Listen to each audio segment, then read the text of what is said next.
ఓం శ్రీ మాత్రే నమః. శ్రీదేవి భాగవతం 5వ స్కందము 29వ అధ్యాయము. శుంభ నిశుంభుల కథ. రక్తబీజుడు పూర్వం శివుడి దగ్గర వరం పొందాడు. ఆ వర ప్రభావం వల్ల అతడి శరీరం నుంచి ఎన్ని రక్త బిందువులు నేడ పడితే అంతమంది రక్తబీజులు పుడతారు. అంతమంది అచ్చంగా రక్తబీజుడిలాగే ఉంటారు. అతడికున్నంత బల పరాక్రమలే వాళ్లకునూ ఉంటాయి. ఆ వరగర్వంతోనే అతడు అంబికని కాళికని చంపేద్దామని రణరంగంలో ఉరికాడు. గరుత్మంతుడి మీద వైష్ణవి అతడికి ఎదురుపడింది. ఆమె మీద బల్లెం విసిరాడు. అతడు గదతో దాన్ని ముక్కలు కొట్టి అతడి మీద చక్రం ప్రయోగించింది వైష్ణవి. పిడుగుపడిన జేగురు కొండ మించి జేగురు వరద ప్రవహించినట్లు చక్రం తగిలి రక్తబీజుడి కళేబరం నుంచి రక్త ప్రవాహం ప్రవహించింది. అది పడిన చోట్లల్లా వేలు మంది రక్తబీజులు పుట్టుకు వచ్చారు. ఇంతలో ఇంద్రి రక్తబీజుడి మీద వజ్రాయుధం కొట్టింది. దాంతో కూడా అతడి దేహం నుంచి రక్తం వరదలు కట్టింది. అది పడిన చోట్ల వేలు మంది రక్తబీజులు పుట్టుకు వచ్చారు. అందరూ ఒక్కలాగే అచ్చం రక్తబీజుడిలాగే ఉన్నారు. అందరి పరాక్రమాలు అతడిలాగే ఉన్నాయి. అందరూ అతడిలాగే ఆయుధాలు పట్టుకుని యుద్ధానికి సిద్ధపడ్డారు. ఇంతలో బ్రాహ్మిణి బ్రహ్మదండంతో అతన్ని కొట్టింది. శివస్త్రిశూలంతో పొడిచింది. నారసింహవాడి గోళ్ల పంజాతో కొట్టింది. వరాహి దంతాలతో పొడిచింది. కౌమారి ఈటెతో కొండెల మీద పొడిచింది. ఇంతమంది ఇన్ని కొడుతున్నా చెలించలేదు రక్తబీజుడు. అంతమందిని బాణాలతో ముంచెత్తాడతడు. గదని శక్తి వేసే అందిన శక్తినల్లా కొడుతూ వచ్చాడు. దెబ్బలు తగిలిన శక్తులు కోపంతో మరింత పెట్టిరేగిపోయారు. బాణాల మీద బాణాలు అతడి మీద నాటించారు. అతడు వేసిన బాణాలన్నీ తన బాణాలతో కొట్టి పారేసింది చండిక. అతడి మీద గట్టి బాణాలు కొట్టింది దూసుకుపోయినట్లు. ఆమె బాణాలు తగిలిన చోట్లల్లా అతడి శరీరం నుంచి రక్తాలు కారాయి. రక్తం పడి చోట నుంచి వేల మంది రక్తబీజులు పుట్టారు. నేల ఈనినట్లు రక్తబీజులు పుట్టారు. వాళ్లతో భూమి ఆకాశం నిండిపోయినట్లయింది. అంతమంది కవచాలు వేసుకున్నారు. అంతమంది ఆయుధాలు పట్టుకున్నారు. అంతమంది అద్భుతంగా యుద్ధం చేస్తున్నారు. అదంతా చూసి దేవతలు భయపడిపోయారు. విచారంతో వాళ్ళ మొహంలో చిక్కితే రక్తపు చుక్క కనపడలేదు. సముద్రంలా ఉన్న ఈ రక్తబీజులు ఎలా నాశనం అవుతారు? రణస్థలంలో చండిక, కాళీ మొదలైన వారు ఉన్నారు. వీళ్ళకి సాయం చేయడం ఎలా? వీరేమో తక్కువ మంది, రక్తబీజులేమో లెక్కాజమాలైనంత మంది. క్షణం ప్రతి రక్త బిందువు నుంచి పుట్టుకు వస్తున్నారు. వీళ్ళందరూ ఎలా చేస్తారు? ఈ సమయంలో శుంభుడు నిశుంభుడు సేనలతో వచ్చి పడితే మరీ గట్టి చిక్కు వస్తుంది అంటూ ఆలోచనలో పడ్డారు. ఇంతలో అంబిక కాళికతో అంది, చాముండా, నీ నోరు బాగా విస్తీర్ణం చెయ్యి. నా బాణంతో రక్తబీజుడి శరీరం నుంచి ప్రవహించే రక్తం క్రింద పడనివ్వకుండా తాగేయి. ఒక్క చుక్కైనా క్రింద పడనివ్వకు. ఈ పుట్టిన వాళ్ళని మింగేస్తూ కొత్త వాళ్ళు పుట్టకుండా రక్తం తాగేస్తూ ఆట కడుతుంది. ఇంతకు మించి మరో ఉపాయం లేదు. నువ్వు రక్తపు చుక్క కింద పడనివ్వకు. నేను వరసపెట్టి కొట్టిన వాళ్ళనల్లా మింగేయి. ఇలా రాక్షస సంహారం చేసి ఇంద్రుడి రాజ్యం ఇంద్రుడికిచ్చి మనం నిశ్చింతగా వెళదాం. మంచిది అంది చాముండి. బీజుడి శరీరం నుంచి ఒక చుక్కైనా రక్తం క్రింద పడనివ్వకుండా చప్పరించడం ప్రారంభించింది. కత్తితోనూ ముసలంతోనూ రక్తబీజుడిని కొట్టడం లంకించుకుంది అంబిక. అతడి శరీరం నుంచి తెగిన మాంసం ముక్కలను పుటుక్కున మింగేస్తూ వచ్చింది చాముండ. వెర్రి కోపం తెచ్చుకున్నాడు రక్తబీజుడు. పెద్ద గదతో చాముండిని బాదాడు. ఈగ నెట్టనైనా భావించలేదు చండిక. అతడి రక్తం తాగేస్తూ అతడి మాంసం తినేస్తూ వచ్చింది. అతడి రక్త బిందువుల్లో పుట్టిన వాళ్ళ రక్తం కూడా తాగేసింది కాళిక. రక్తబీజుడి రక్తం చెల్లిపోతూ వచ్చింది. అతడి బలం దిగజారిపోయింది. నకిలీ రక్తబీజుల్ని వరుసపెట్టి తినేసింది కాళిక. అసలు రక్తబీజుడి మీద ఉరికింది చండిక. కత్తితో అతడిని ముక్కలు నరికేసింది. రక్తబీజుడు అంతమైపోయాడు. దానితో మిగిలిన రాక్షసులు కకావికలైపోయారు. ఆహాకారాలతో శుంభుడి దగ్గరకు వెళ్ళి పడ్డారు. మహారాజా, మొరపెట్టారు వాళ్ళు. అంబిక రక్తబీజుడిని చంపేసింది. చాముండ అతడి రక్తమంతా తాగేసింది. దేవి సింహం తక్కిన వీరుల్ని చీల్చేసింది. అందరినీ కాళిక మింగేసింది. కబురు చెప్పడానికి, ముఖ్యంగా దేవి విచిత్ర చరిత్ర వినిపించడానికి ఏలిన వారి దగ్గరికి పరిగెత్తుకు వచ్చాం. దేవిని దైత్యులు, దానవులు, గంధర్వులు, నాగులు, రాక్షసులు ఎవ్వరూ ఓడించలేరు. ఇంద్రీ మొదలైన తక్కిన శక్తులను ఆమెకి సాయం వచ్చారు. రకరకాల వాహనాల మీద వచ్చారు వాళ్ళు. రకరకాల ఆయుధాలు పట్టుకున్నారు. ఘోరంగా యుద్ధం చేస్తున్నారు. మారణాస్త్రాలతో మన సేనలను నురుమాడారు వాళ్ళు. తుదకి రక్తబీజుణ్ణి చంపేశారు. ఒక్క దేవి ఉంటేనే భరించలేకపోయాం మనం. ఇప్పుడు ఇంతమంది దేవులు మందగా వచ్చి పడ్డారు. ఇక చెప్పేదేముంది? సింహం కూడా అంతకంతకీ పెట్రోగిపోతూ ఉంది. మన వాళ్ళని చంపడం అంటే ఆటలా ఉంది దానికి. అంచేత మంత్రులతో మంత్రాంగం చేసి కర్తవ్యం నిర్ణయించమని మా మనవి. ఇంతకీ ఆ దేవితో విరోధం మాత్రం క్షేమం కాదు మనకి. ఆమెతో సంధి చేసుకుంటే సుఖం. ఒక్క ఆడది రాక్షసులనందరినీ చంపేస్తోంది. ఎంత ఆశ్చర్యం! రక్తబీజుణ్ణి చంపేసింది. అతడి రక్తం తాగేసింది. అంబిక చంపిన వాళ్ళనల్లా చాముండ మింగేసింది. ఆమెకి లొంగిపోవడము, పాతాళానికి పారిపోవడము తప్ప మరో గతి లేదు. మనకి ఆమెతో యుద్ధం చేయడం అంటే చావుని వరించడమే. ఆమె సామాన్యురాలు కాదు. దేవతల కార్యం నెరవేర్చడానికే అవతరించిందామె. దైత్యకులం తుడి చెయ్యడానికే ఇలా దిగింది. ఈ మాటలు విని కోపంతో సుంబుడి పెదాలు అదిరాయి. మరణం దగ్గర పడిన వాడికి మంచి మాటలు నచ్చవు. అంత భయమైతే పాతాళానికి పారిపోండి మీరు, కటువుగా అన్నాడతడు. కాదంటే ఆమె బానిసలుగా కుదురుకోండి. పిరికి ముందు నాకు మాత్రం పొయ్యకండి. నాకు మాత్రం పొయ్యకండి. ఇప్పుడే బయలుదేరతాను నేను. అంబికని, ఆమె మద్దతు వచ్చిన వాళ్ళని అందరినీ దుళ్ళకొట్టేస్తాను. అందరినీ హతమారుస్తాను. నా సామ్రాజ్యం మరింత పెద్దది చేస్తాను. ఒక ఆడదానికి భయపడి పాతాళం పారిపోతానా నేను? రక్తబీజుడు లాంటి సేనానుల్ని చంపుకుని నా ప్రాణాలు దక్కించుకునేందుకు దాక్కుంటానా నేను? నా ఇంత కీర్తి మంట కలుపుకుంటానా నేను? అసంభవం. ఎప్పుడో ఒకప్పుడు తప్పదు చావు. కాలం ఎవరినీ వదిలిపెట్టదు. పుట్టినప్పుడే చావు వెంటబడుతుంది అన్నప్పుడు కష్టపడి గడించిన కీర్తికి నీళ్లధార వదులుకుంటాడా ఎవడైనాను? తమ్ముడా, నిశంభుడా, స్వయంగా నేను వెళతాను ఇప్పుడు యుద్ధానికి. ఆ ఆడదాన్ని చంపి కాని తిరిగి రాను. దాన్ని చంపలేకపోతే తిరిగి నా మొహం నీకు చూపను. ఇది నా ప్రతిజ్ఞ. నువ్వు కూడా సేనలతో నా వెంటరా. నీ వాడి బాణాలతో నువ్వే దాన్ని యమలోకం పంపించు. నువ్వెందుకు అన్నయ్యా అన్నాడు నిశంభుడు. నేను చాలనా దాని ప్రాణాలకి? నేను వెళతాను. కాళికని కడతీరుస్తాను. అంబికను పట్టిదేస్తాను. అదే మాత్రమని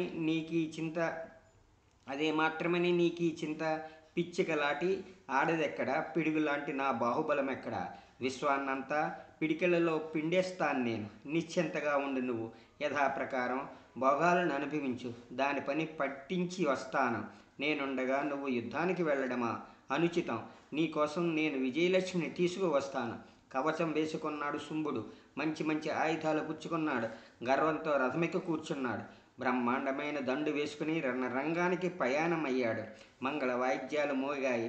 వంది మాగధులు స్తోత్ర పాఠాలు చదివారు. శ్రీదేవి భాగవతం 5వ స్కందంలో ఇది 29వ అధ్యాయం. 30వ అధ్యాయం నిశంభుడి వధ. చంపుతాను, కాదంటే చస్తాను. ఈ రెండిటిలో ఏదో ఒకటి తప్పదు అంటూ కృతనిశ్చయంతో బయలుదేరాడు నిశంభుడు. తమ్ముడు వెళ్ళాక అన్న శంభుడు ఇంట నిలవలేకపోయాడు. అతడును పెద్ద రాణువతో యుద్ధానికి బయలుదేరాడు. అయితే సంగ్రామం రసపండితుడు అతడు. తమ్ముడు యుద్ధం చేస్తూ ఉంటే తాను కలగచేసుకోకూడదు కనుక ప్రేక్షకుడిగా దూరాన ఆగాడు. మేఘాల మాటున దేవేంద్రుడు మొదలైన దేవతలు చూస్తూ ఆగారు ఆకాశం మీద. బరి మీద పాములాగా రణరంగానికి వచ్చింది నిశంభుడి రథం. వచ్చి రావడంతోనే కొమ్ముతో చేసిన ధనస్సు తీసి దేవి మీద అదే కురిపించాడు అంపవాన. నవ్వుతూ తన మహాధనస్సు తీసింది చండిక. పక్కనే ఉన్న కాళితో అంది ఆమె. కాళిక, ఈ దానవుల మూర్ఖత్వం చూశావా? చావు కోరుకుని వచ్చారు వీళ్ళు. ఇంతమంది రాక్షసుల చావు చూశారు. తుదకి రక్తబీజుల చావు చూశారు. అయినా గెలవాలన్న ఆశ వదల్లేదు వీళ్ళకి. ఇదంతా నా మాయే అనుకో. ఆశ బలవంతమైనది. ఎంత మాత్రం అది వదిలిపెట్టదు ప్రాణిని. దానవ సైన్యం పలాయనం చిత్తగించింది. ఎంతోమంది వచ్చారు. ఎంతోమంది చావు దెబ్బలు తిన్నారు. ఎంతోమంది తెలివి తప్పిపోయారు. అయినా ఆశాపాసం వదల్లేదు ఈ ఇద్దరిని. యుద్ధానికి పరిగెత్తుకుంటూ వచ్చారు. ఇవాళ శంభు నిశంభుల్ని చంపేస్తాను, క్షణాల మీదుంది వీళ్ళ చావు, అందుకనే పరిగెత్తుకు వచ్చారు. దేవతలు చూస్తూ ఉండగా వీళ్ళని హతమారుస్తాను అంటూనే ధనస్సున బాణం తొడిగింది. ఆమె చెవిదాకా లాగింది. బాణం మీద బాణం గుప్పించింది. ఆమె వేసిన బాణాలన్నీ కొట్టేశాడు నిశంభుడు. ఘోరంగా ఆరంభమైంది పోరు. దేవి సింహం దులుపుకుంది. గర్జిస్తూ సముద్రంలా ఉన్న దానవ సేనలో ఉరికింది. మదపటేనుగు పద్మవనం చిందరవందర చేసినట్టు వీర విహారం చేసింది. ఏనుగుల కుంభస్థలాలు పగలదీసినట్లు రాక్షస వీరుల శిరస్సులను పగలదీసింది. వాళ్ళని నోట వేసుకుని తినేయడం ప్రారంభించింది. ధనస్సు పట్టుకుని సింహం మీదకి పరిగెత్తాడు నిశంభుడు. ఎంతలో దానవ యోధులు కొందరు గొడ్లలో నిప్పులు కక్కుతూ దేవి మీద విరుచుకుపడ్డారు. ఇదంతా చూసి ఆగలేకపోయాడు శుంభుడు. రాణువుతో కూడా రణరంగంలో ఉరికేశాడు. అతడు రావడం చూసి జగదంబ అతడి ముందు నుంచింది. ఎంత శృంగారంగా ఉందో అంత రౌద్రంగానూ ఉంది ఆమె. విశాలాక్షి, ఆమె త్రిభువన సుందరి. అసలే ఎరుపు జీరతో ఉన్న ఆమె నేత్రాలు క్రోధంతో మరింత ఎర్రగా ఉన్నాయి. ఆమెని పెళ్లి చేసుకోవడం మాట అటుంచి ఆమెని జయించి ఆశ కూడా వదులుకున్నాడు శుంభుడు. ఆమెను చూసి చావుకే తెగించాడు. ధనస్సు పట్టుకు నిలబడ్డాడు. పామర్లారా, రాక్షసులందరూ విన్నట్లు గంభీరంగా అంది జగదంబ. మీకు బతకాలని ఉంటే మీ ఆయుధాలు పడేసి పాతాళం పారిపోండి, కాదంటే సముద్రం దాటి వెళ్ళిపోండి. అది కాదంటారా, రండి, నా బాణాలకు బలే స్వర్గానికి దయచేయండి. పిరికితనము వీరత్వము ఒక్క దగ్గర నిలువలేవు. మీకు అభయమిస్తున్నాను, నిర్భయంగా వెళ్ళిపోండి. ఆమె నోట్లో మాట నోట్లోనే ఉంది. కత్తి డాలు పట్టుకుని ఆమె మీదకు పరిగెత్తాడు నిశంభుడు. వెతుకుతూనే ఆమె సింహం తల మీద కొట్టి ఆమె మీద కూడా కత్తి విసిరాడు. కత్తి దెబ్బ గదతో ఆపుకుంది జగదంబ. గొడ్డలి తీసి అతని భుజం మీద ఒక్కటి వేసింది. అంత దెబ్బతిని ఆగలేదతడు. మళ్ళీ కత్తితో ఆమెను కొట్టాడు. అతన్ని చంపాలన్న నిశ్చయంతో గంట మోగించింది జగదంబ. మధువు తాగింది. అతి భయంకరంగా జరిగింది యుద్ధం. పీనుగు పెంటలయ్యింది రణరంగం.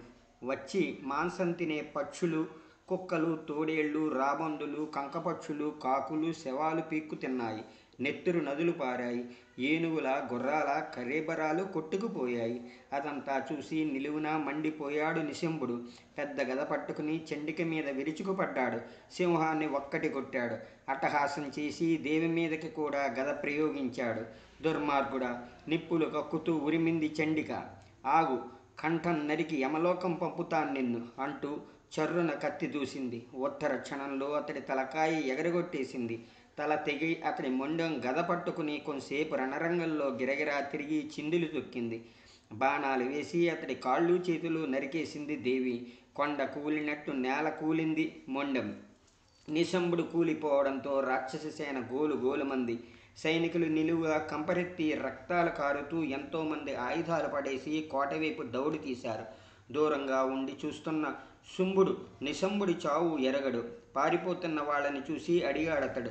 తమ్ముడేడి, మీరు పారిపోతున్నారా ఏమి? ఇంకేముంది మహారాజా, వినయంగా వణికిపోతూ చెప్పారు సైనికులు.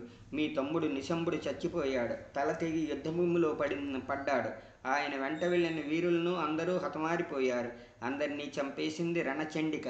కబురు చెప్పడానికి ఎలాగో బతికి బయటపడ్డాం మేం. ఇప్పుడిప్పుడే నిశంభుణ్ణి నరికేసింది చండిక.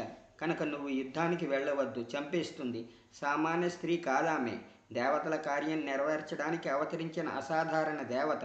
కనీవిని ఎరుగని కాలశక్తి. ఈమె చరిత్ర విచిత్రమైనది. దేవతలకు కూడా తెలియలేరీమెని. నానా రూపాలు ధరిస్తుంది ఈమె. మాయా మూలం తెలుసు ఈమెకి. చిత్రమైన నగలు పెట్టుకుంటుంది. అన్ని రకాల ఆయుధాలు పట్టుకుంటుంది. అవును, ఈమె చరిత్ర గహనమైంది. అపర కాళరాత్రి ఈమె. అన్ని లక్షణాలు ఉన్న అపార గురార్లీమె.